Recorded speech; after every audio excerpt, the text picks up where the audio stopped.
Hello, and welcome to season 2 of Fractional Futures, where in each episode, I'm speaking to a fractional leader from somewhere across the globe.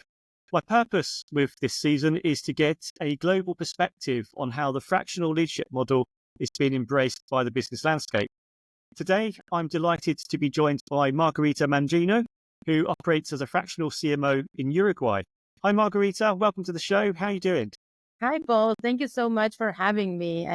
I'm really good today. Brilliant stuff. And for those of us, I've never been to Uruguay before, so I know you live in Montevideo. What's Uruguay like? Okay, Uruguay is a really small country. We are 3 million people, so we are in South America between Argentina and Brazil, and we are very well known about our meat. Something funny here, we have more cows than people, actually. I think that's very similar to Wales. In Wales, there's more sheep than people. So, Margarita, before we jump in and talk about fractional leadership and your story, can you tell listeners a little bit about your background before you got into the fractional space? I have been working with startups for more than 20 years. I started very early working on a nonprofit organization that supported high impact entrepreneurs around the globe, especially in development countries. And I got passionate about it. I was studying communications and marketing. And after that, I decided that I wanted to also study an MBA because I wanted to be more business oriented. And in the last 10 years, I have been working with, especially in the IT world, in different roles in marketing and sales, here in developing the market here in Uruguay, but also developing the markets in Latin America. And then finally, in the last company, developing the US, which was great because it gives me like a very broad experience. I guess going from that career into what you're doing now, being operating as a fractional CMO, how did you discover the fractional model? Why did it appeal? I was traveling to the US in the last 3 years of my career as an employee, and I learned about the fractional roles in the startup world. It's very common over there for startups who have fractional CFOs, fractional CTOs, and I was really interested about it. So when I left my last job, I was like with a blank page ahead of me. And I started to research if the fractional was also applied for marketing. And I learned that it was pretty well used. So I decided to bring that kind of practice to this part of the world that is very unknown yet. And in terms of making that transition from an employee to a self-employed fractional CMO, what challenges did you have to overcome to make that transition happen? For me, it was especially the ability to change hats all the time. I think that's the hardest part at the beginning. Then you get used to it. But the first couple of months is very tiring because you have to change. You're working on something very focused, and then suddenly you're in another company in a different industry. So that's, I think that was the biggest challenge at the beginning. And now, a year and a half later, I believe that the hardest part is scale, actually, is building your network around you so you can be the focus point for a lot of companies because they are buying you as a professional with your experience, but how you can support yourself with different people in your team to grow and work with more companies. So that's the main challenge right now. And in terms of being a marketer and having that expertise as a marketer, did you find it easy to go from marketing a brand of your former employer to marketing yourself? How did you find that? It was a natural and easy process. I have been working on my personal brand for a while. I learned early on that you're by yourself, and I always remember Taylor Swift's song, "You're on your own, kid." So it's like you're working for a company, you're an employee, but at the end, you are also building your brand in the process, and you should be really aware of it. So I remember when I started to work, it was like before the previous one, I started to travel a lot in Latin America, and I started to show more of what I was doing on LinkedIn. because if you don't show it, nobody knows about it. You are doing a lot of great stuff, but behind the doors, and nobody knows about it. And it's actually like having a store and not working on your visual, right? On your storefront. Nobody will know what you're doing. So you actually have to share about it and build your personal brand. And at the beginning was like, okay, I started to share a few pictures. I saw that it got traction. I saw that a lot of people started to say, hey, you're doing great things. I love that. And when I changed jobs and started to travel to the US, it increased a lot because it has more. I remember being on the YouTube offices in my background, and there are things that people pay attention. So it was like a natural process. And it actually was great because when I launched the fractional CMO practice, when I went to my network, people wanted to know what I was going to do next because they saw that I was doing interesting things for a long while. So now the process, it's not easy because now that I'm in the process of keep working on the brand, it's different when you're doing your job and you don't have the pressure of actually getting your next client. You have the pressure to getting the next client for the company, but you have a lot of other resources. So now I know that I had to take like a next step. And it wasn't a lot it was like getting out of your comfort zone again, because I started to record videos and show a lot more about my opinion and what I think about different things. But at the end, I'm always validating that when you do it, it's worth it. So I have a lot of people that came to me like, hey, I love what you're doing. And it started to happen to me that I went to a couple of events and it was like, oh my God, and I was like, oh my God, I'm becoming an influencer. What is this? It's kind of funny. I guess that leads me nicely to the next question. So obviously there was a moment in your career where you pressed the button on LinkedIn to change your job title. How did your network respond to that change? Did many people understand the concept of fractional CMO? Because it's kind of, we understand that in the US, it's a very embedded work style now. But in terms of Uruguay, did you have to do a lot of educating to say what a fractional was?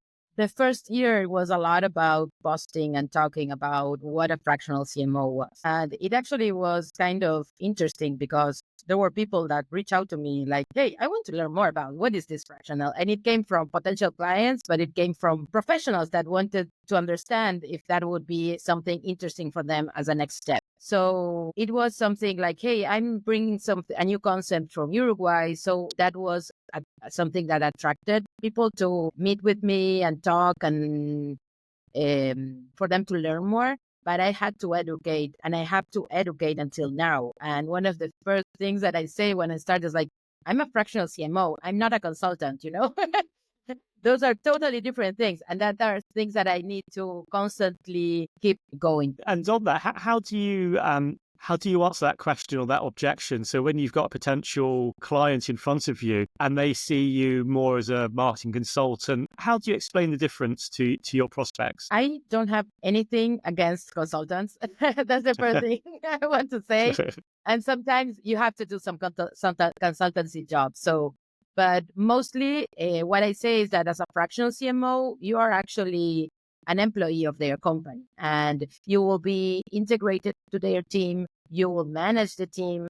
And if you do your job right, you will become their right hand in marketing. So that's especially what I try to say, that I won't work on a plan and then, I don't know, leave it to you to implement it. I will make sure that the plan is implemented correctly and we get the results that we wanted to accomplish. So that's mainly what I try to say and try to explain. Some people usually say, okay, that's kind of the thing that I want, that I'm looking for. And sometimes they are not. So, but it's fine. It's like, but I try to explain it that way. Yeah. And it's interesting. I only the last couple of weeks, I ran a poll on LinkedIn just asking the business landscape, do you understand the difference between a fractional CMO and a marketing consultant? And I think 60% of them said a fractional CMO is just a jazzed up marketing consultant. I still think even now that there's still lots of confusion. People still see it as a consultancy role rather than an embedded employee role. Even though you don't have an employment contract with that organization, you do have a business to business contract, of course, but it is a kind of, it is a different dynamic than a marketing consultant. So I guess that leads me nicely to my next question. In terms of Uruguay, you said earlier you've been doing this about a year and a half now. How has the business landscape generally embraced this fractional model? Are you seeing more companies exploring the model, or do you still have to push quite hard with the educational piece before you get a foot in the door and get a client? No, I had a really, really nice and really good response. Actually, when I started to pitch it, 2 weeks later, I was working with my first client. And a month later, I already was working with 3 different companies. And the nice thing that happened to me is that even though I was focusing at the beginning in the IT industry because it was where I had experience, I ended working with companies in other industries. And that's what I love the most. And two of them actually are more conservative companies and industries. So it's like, and for one of them, I have been working for a year and a half, more or less. So it's something that the difference also with the consultant is the consultant usually have a short-term relationship. And in this kind of engagements, you have a long-term relationship. So at some point they grow and they will not need you anymore unless you want to go full-time. And are there any particular sectors in Uruguay that are embracing the fractional model more than others? Certainly in the UK, the SaaS industry, technology, they've really embraced it just by the nature of that industry. Is that mirrored in Uruguay, or how is it with the more traditional sectors like law or accountancy? Well, here the tech industry is really big. We have more than 400 companies here in the tech world. But in the more traditional, I'm working actually with a civil engineering company, and it's really traditional. And for me, it's really hard to understand all the industry. So it takes me a little bit longer when it's more a traditional industry, because you have to bring, for me in tech, it's like the induction is really quick. But for other industry, it takes a little bit longer to really get into understanding everything. But it's something that I found that it was, and I'm talking of companies with more than 30 years of experience in the market. So, but they are on this stage that they are needing to professionalize their marketing practices. So they are in a stage that they maybe in the previous years, they didn't need to do much marketing. But at this point, they want to grow. They have a really, actually, these two companies, what have in common, and they are they are both from traditional market. The other one is a lab. And what they have in common is that they have a really ambitious vision for 2027 or 2030. And to get there, they need to deliver a lot of more efficiently and really optimize and have more aligned plans. And that's what we're looking for when they bring me over. And a fractional role with experience and everything made all the sense for them. So that leads very nicely to my next question, because I was going to ask you, in terms of your clients that you're working with at the moment, obviously they have a need for you. Is there a certain size of company where this model works really well? And are there any businesses where if you're below a certain threshold, it's probably not the best option? Well, I have experience in the tech world, for example. It's companies with revenue below $5 million, for example. I believe that when they reach the $5 million and they are growing a little bit more of that, they already have the capacity of hiring maybe a full-time, maybe not a CMO, but a marketing coordinator with more experience and more background. So mostly when I work with them, with the companies I am working, they're a little bit smaller, and they usually, or they don't have a marketing team. And I have some of them that are really small and they don't have a marketing team, or they have a marketing team, but it's junior. So they have been doing some initiatives and they have been doing some great things that took them to where they are now, right? but they don't have actually consistency. They don't have a strategy. They are not really sure if they are doing what they're doing is actually working. So in the end, what they need is someone with experience and seniority to organize everything, to align all the team and the strategy with the business goals, and to make sure that the team is implementing the plan. And they actually don't need like a full-time CMO for that. You can, if you have a team to execute, you can lead it with less hours and make sure they accomplish the results that we're looking for. And for your clients, where you go into a client, they've got no marketing team whatsoever. They've probably got the right level of ambition. They've probably got the right level of revenue. They're looking to grow. They need that first strategic leader from a marketing perspective to come in. So how have you found it from a career level to maybe get your hands dirty again? Because there will be some elements that you have to do. I don't care. I love marketing. I'm really passionate about marketing, and I'm really passionate about helping founders. So with this small company that I'm working, for example, they didn't have a marketing person, and it's with the one that we're having the most amazing challenges, because we're not working only on social media and some branding and some, I don't know, sales collateral materials. We are working on this diversifying the portfolio of their services and products. We are working on international expansion to Spain and Dubai. So we are having a lot of interesting challenges that you have the possibility of being on the table and advising them on a really high level of strategy. So the other things, I have some hands that help me with the posting, and you always find someone internally sometimes that they are interested in marketing and that can give a hand. So we try to figure out how to organize everything and make it work. That's good. It's good to know, because you're right. I've spoken to many marketers who are thinking about getting into this fractional work style, and they've forgotten how to do quite a lot of that implementation because they've had teams doing it. And this is why it's so important to keep your knowledge and your technical skills up to a certain level, because I'm using them still now. Yes, and you have to be very humble and understand until where you can do it yourself and when you have to bring someone more specialist. I will give an example. For example, I have my own startup with my husband and another founder, and we launched a new product a month ago, more or less. And we started to do some meta ads in Instagram and in Facebook. And it's not my platform. I'm more like a B2B person, more LinkedIn, Google, and that kind of stuff.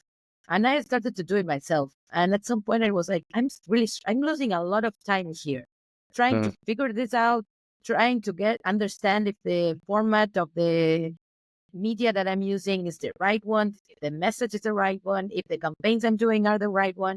And I really found someone, a young guy that brings all these new ideas, and he's helping me. And since he got the project and is working with me, we tripled the results. So at some point, you need to understand that you're not doing anyone a favor when you're doing yourself sometimes. So that's part of the learning process. So if there's some marketers listening to this, that they might be coming to the second half of their career, they're thinking, I'm probably bored in my company now. I quite like the idea of this fractional work style. What advice would you give to marketers who are thinking about coming into a portfolio career? I would say, if you're not working on your personal brand, start now. It would be a lot more easier for you if people already know what you're doing, the impact that you're having in different companies, and what is your expertise. It would be so much easier. For me, it was what would work. And the other thing was actually started with my own network. I started to reach out to people that knew me from my professional background. And I thought that might be interesting in having a conversation and understanding what I was going to do next. And it paid off. I believe that I talked with, 6 to 8 people in the first 2 weeks, and 3 of them were working with me a month later. So, and that's something that I always tell some friends that reach out to me, it starts with people that saw you working, because who saw you working will value a lot of what you will do in the next stage. And then once you start growing, don't stop, never stop going out to the market and building a pipeline and everything. It's something that happened to me. I was in this first half of the year, I was really focused on the different projects. And I was in August and it was like, oh my God, I have two of them that might be decreasing the engagement next year. And I was like, oh my God, I didn't have a pipeline. So I started to invest on the marketing strategy of my own and started with the videos and all kind of stuff. And I already have a really nice pipeline, already closed a sale after that. And I have a few more coming. So, and my big lesson is never stop doing marketing, even though sometimes you are busy, even though sometimes it seems that it's not important, is the most important thing that you need to do. Yes, good words of wisdom there. And I was going to ask you, my final question to you, Margarita, is fractional leadership here to stay? Where do you think it will be in 5 years' time? I believe, at least here in Latin America, I believe that it will be a lot more engagement around fractional, because it is I'm offering in other areas already. I already hired fractional sales people. I already hired fractional HR people for some projects that I needed it. So it's actually something that a lot of people from my network, because of the market situation, because a lot of here in Uruguay, the domestic market is really small. So we depend on the international expansions, and the US have been a little slow because of the elections, the taxes and everything. So I had a lot of people that had to reinvent themselves in the last time. And the fractional is a really nice way of getting back to the market really quickly, faster than starting a whole new hiring process. And it also gives you the flexibility. I was talking with a friend yesterday and I was saying this week I had the possibility of at noon cutting back and going to the pool for an hour. And that's something when you're working on your full-time job, it's impossible to do, right? So I won't cut out the hours. I will rearrange them to give all the results that I have to give. And sometimes I remember a Friday that I cut at noon because one of my kids had a special journey with his generation and some moms were going, and I went really happy to enjoy it. And maybe on Saturday morning, I spent a couple hours working and getting back that hours that I dedicated to my kid. And it was really, really amazing to having the possibility to do that. So I believe that a lot of people will embrace it, and there will be more professionals and more companies working around it, because it's something that adds a lot of value. And for companies that are starting and they're growing, it's a really great asset to have someone with more than 20 years of experience dedicating time and thinking about how to help you grow. So I think it is something that will grow a lot. I think you're totally right. I totally concur with all of that. I guess that's probably a good time to close this show, Margarita. So if you've been listening or watching this episode, I hope you found value from the discussion and you've been inspired by Margarita's journey and her insights. In our next episode, I'll be speaking to another fractional leader from a different part of the world, so stay tuned for that. So Margarita, thank you again so much for giving up your time to share your perspectives. I've really enjoyed listening to what you've had to say, and I wish you the very best of luck with your future journey. Thank you. Thank you for having me. I had so much fun, and let's keep in contact.